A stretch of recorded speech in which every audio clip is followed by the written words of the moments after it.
Бата беру. Ыбырайым пайғамбар өте қонақжай адам болыпты. Үйіне келген адамға ас бермей шығармайды екен. Асығыс жолаушының өзіне нан ауыз тигізбей жібермепті. Бір күні уахи ала келген Жебірейіл періштенің өзін дастарханға сүйрейді. Жебірейіл: «Асыңа рахмет, әй Алланың халилі, мен Алланың уахиын жеткізу үшін ғана келдім», дейді асығып.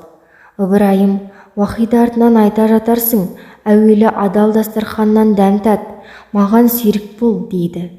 Періште амалсыз көнеді. Дастарханға ас келсе де, періште табаққа қол созбай отыра береді. Пайғамбар: «Неге дәм алмайсың?» дейді.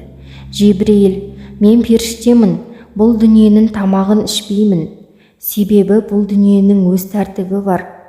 5 күн жалғанда ішкен жегеннің, көрген қызықтың есеп қисабы бар. Ертең мақшар алаңда бұл пәнидегі ішкен жегеніңнің сұрауы болады. Мен соны ойлап, уайымдап отырмын», дейді. Ыбырайым езу тартып: «Сен одан да дастарханға бата беріп, менің отбасыма дұға ет. Астың өтеуі сол болсын», дейді. Жебірейіл келіседі. Дастархан басында екеуі сырға толы рухани сұхбат құрады.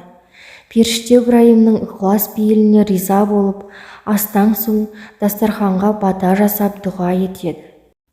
Жебірейіл кетіп бара жатқанда, Ыбырайым оны тоқтатып: «Маған қандай уахи алып келіп едің? Айтпадың ғой», деді Жебірейіл. «Біздің сұхбатымыз Алланың уахи еді», депті. Осыдан бастап астан соң дастарханға бата жасап дұға тілеу деген дәстүр пайда болыпты. Қазақ арасында осы дәстүрдің берік орныққаны соншама, тіпті ел арасында мынандай аңыздар көп тараған.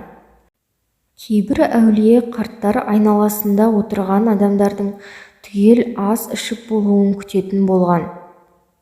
Тіпті керек десеңіз, киіз үйдің есігінің алдында жем шұқып отырған торғайлардың да жем жеп болуын тосқан екен. Рухани сұхбатты уахиға теңегендіктен әулие адамдар дастархан басында дүние сөзін сөйлеп, мағынасыз сұхбат құрудан сақтаған.